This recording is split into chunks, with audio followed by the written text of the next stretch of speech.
我是阿万，今天是2025年10月28日，谢谢你来倾听我的频道，可以给我点赞、订阅或者评论哦。特朗普的对华贸易协议试图解决一场他自己制造的危机，说出了我的心声，或者是大家的心声。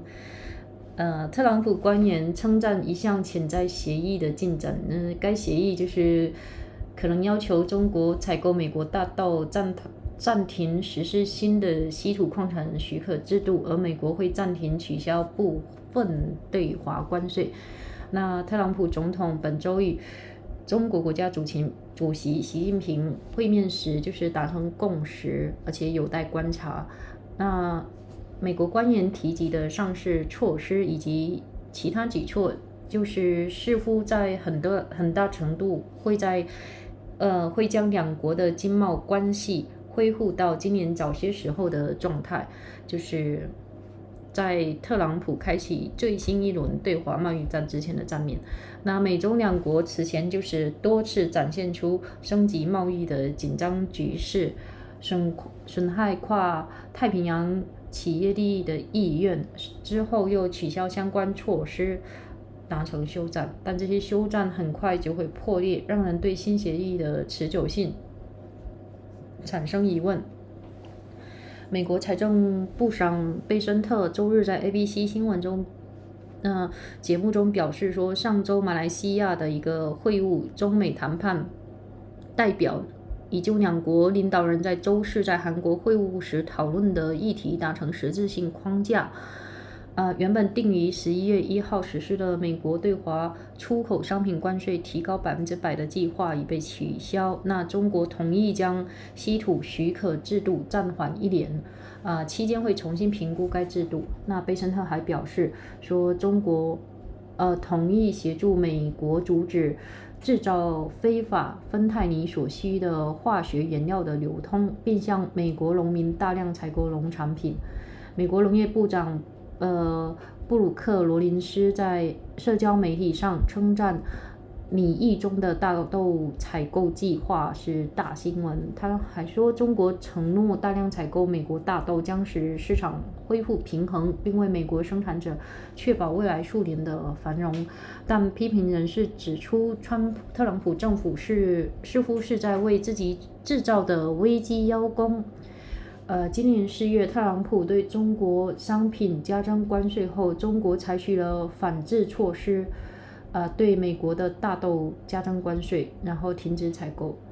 中国政府酝酿的稀土许可证也是有一段时间，就是为了回应拜登政府的技术限制措施。中国在去年12月首次出台了相关措施。那今年4月，特朗普实施大规模解放日关税后，那中国大幅提高了该制度的适用范围。本月在美国对数千家中国企业新增技术供应限制后，中国再次扩大了该制度。咨询公司 DGA 石桥集团合伙人特里奥洛表示说，特朗普政府就是一直在推行以升级求降级的政策，他认为是一种失败的策略。那这已经是围绕中国稀土限制展开的第5轮贸易谈判，那双方都有能力伤害对方。目前的做法只会让所有企业的市场份额全面缩水。那特朗普的谈判风格以不可预测著称，他与习近平的会面还可能促成其他协议。那中国官员已提出可能进一步采购美国商品，并增加在美投资。那贝森特表示说，双方可能会讨论更平衡的贸易关系、中东和亚洲的地缘政治关系以及乌克兰冲突等问题。那潜在协议的消息传出后，市场的反应还是比较积极，但目前谈判的密集程度不及特朗普的第一任期。当时的谈判是耗时数月，反复磋商，最终敲定了一项90页的贸易协定，内容涵盖知识产权、银行业、农业多个领域。那周五，特朗普政府表示已启动调查，确认中国是否违反该协议条款。那华盛顿的智库布林金斯学会研究员乔纳森钦指出说，习近平此次参会前，中国已经布下了下一个5年计划，其中就是明确要求国家要更加集中关注制造业和科技领域，但表示这些规划与美国长期以来对中国贸易做法的担忧是背道而驰，而这些担忧正是中美贸易冲突的表面起因。但这些议题它似乎是未在此次谈判议程中，然后令他感到震惊的是，双方不仅没有讨论这些核心问题，反而只是逐个谈具体议题，谈 TikTok、谈大豆这类指定的行业或者说特定企业的问题，而非最初可能引发这场冲突的实质性核心问题。那跟特朗普的第一任期相比，如今的美中两国更愿意采取就是激进的措施，这损害了依赖两国贸易关系的企业利益。那中国的在特朗普第一任期的对华贸易中，他仅对部分中国出口商品加征了最高25%的关税。在此次特朗普就职后的最初几个月里，就以中国涉芬太尼问题为由，对中国所有出口商品加征20%关税，之后又追加125%的关税，后来又降至10%。特朗普政府还对停靠美国港口的中国船只征收费用，扩大技术管控范围，并威胁至11月1日对中国商品额外加征100%的关税。那尽管大多数国家未对特朗普激进的贸易政策采取反制措施，但中国是个例外。所以说，为回应特朗普的措施，北京对包括大豆在内的美国商品加征关税，调查英伟达、高通等美国知名企业，启动可能对媒体采取的反歧视调查，然后还限制了稀土的限制措施。美国企业是被夹在中间。行业分析师表示，如果无法从中国获得更多的稀土金属和磁体供应，那部分工厂可能会在几周内停产。那一些企业担忧中美两国相互冲突的法律和指令，让他们无法同时遵守双方规定。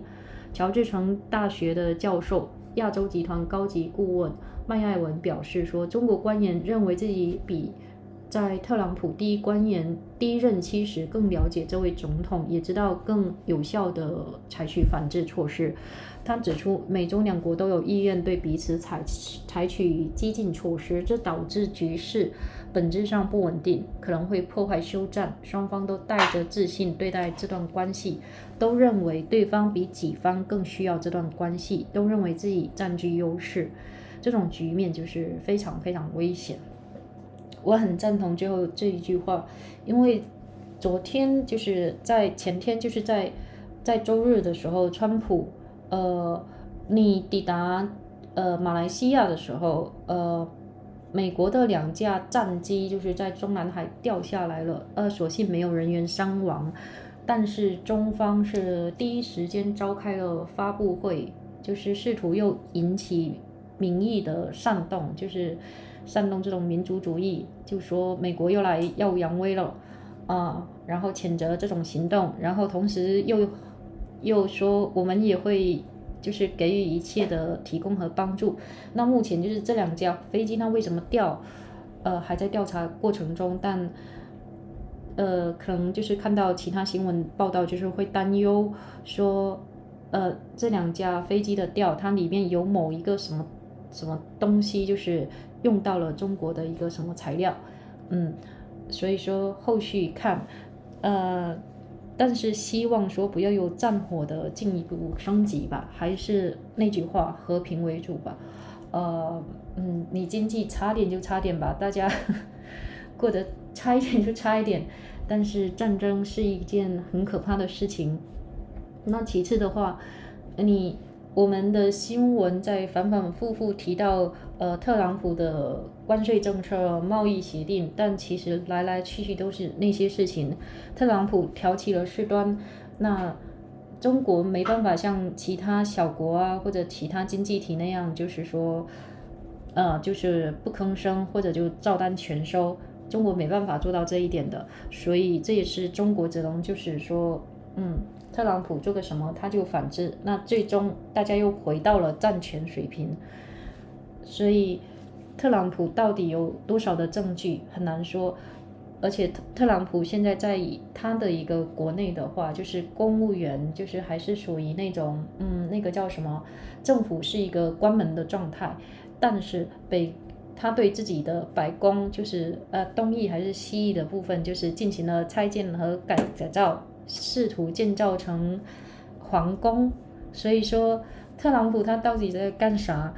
他在修理他的白宫呢，他在装修他的白宫呢。不过我看到特朗普去马来西亚，然后他就很爱接受那种就是下飞机时有很多小朋友然后兴高采烈唱歌跳舞，然后他倒是挺开心这种的。好的，闲话少说，现在进行英文模块的一个阅读。Trump's China Deal May Avert a crisis of his own making. Trump administration officials have hailed the makings of a potential trade deal that could help China buy American soybeans and pass the introduction of its new licensing system on rare earth minerals. While the United States paused or removed some of its tariff, it remains to be seen what might be agreed with President Trump meets the Chinese leader Xi Jinping this week. But those and the other measures that U.S. officials have mentioned appear to largely restore the relationship to a status quo from earlier this year, before Mr. Trump began his latest trade war with Beijing. The United States and China have shown their willingness to repeatedly escalate trade tensions and hurt companies that do business across the Pacific before walking back measures and striking a truce, but the truce have quickly crumbled, calling into question how durable a new agreement would be.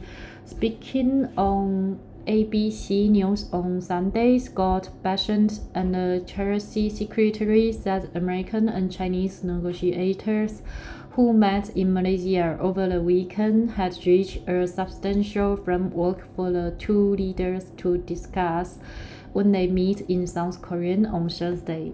He said that a 100% increase in United States tariffs on Chinese exports scheduled for November 1 had been averted, and that China had agreed to delay a rare earth licensing system for a year while they re-examine it.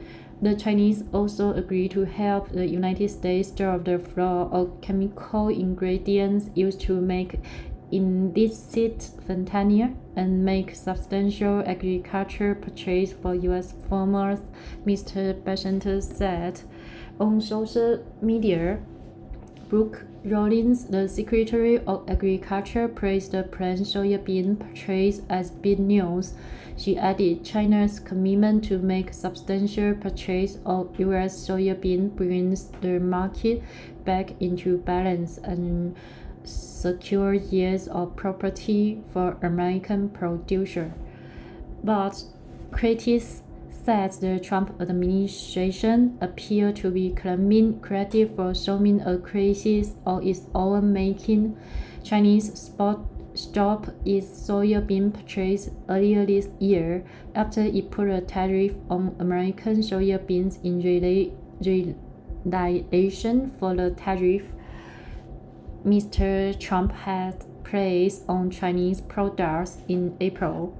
The Chinese government had clearly been developing its licensing system for rare earths for some time, and it introduced its first measure in December in response to technology restriction from the Biden administration, but it greatly enlarged the system following Mr. Trump's Weapon Liberation Day tariffs in April, then further expanded in it this month after the United States put new restrictions on providing technology to thousands of additional Chinese companies.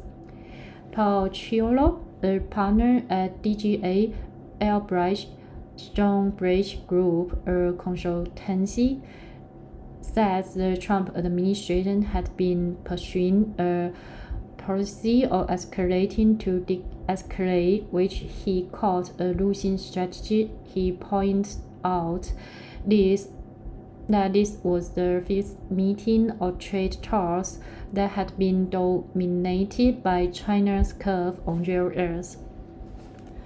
Both sides can hurt each other, Mr. Triola said. All it done is reduce market share for companies across the board. Mr. Trump's deal-making is famously unpredictable, and his meeting with Mr. Xi could result in other deals. Chinese officials have floated the possibility of more substantial purchase of U.S. products as well as greater Chinese investment in the United States. In another interview on NBC, Mr. Besant said the two sides would probably discuss more balanced trade, geopolitical relations in the Middle East and Asia, and the conflict in the Ukraine. Markets have jumped at the news potential deal, but talks have been much less intensive than in Mr. Trump's first term, when negotiators went back and forth for months to hammer out a 90-page trade agreement on issues ranging from intellectual property and banking to agriculture. On Friday, the Trump administration said it was beginning an investigation into China's failure to comply with the terms of the agreement. Johnson, a seasoned fellow at the Brooklyn Institution, a Washington think tank, pointed out that Mr. Xi was coming to a meeting after announcing China's next 5 years plan, which calls for intensifying the country's focus on manufacturing and technology. Those plans run counter to long-standing American concerns about China's trade practice.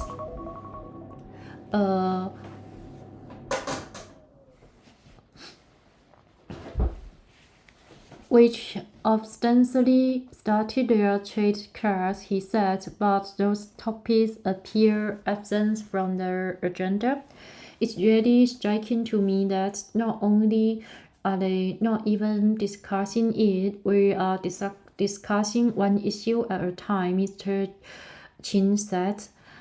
We are talking about TikTok or about soybean, these kinds of sectorals or even form-specific issue, rather than talking about big, meaty, substantive issue that may have been at the heart of this side of at the outset. Compared with Mr. Trump's first term, both Washington and Beijing have been more willing to take domestic action against each other to the detriment of companies that depend on trading relationship.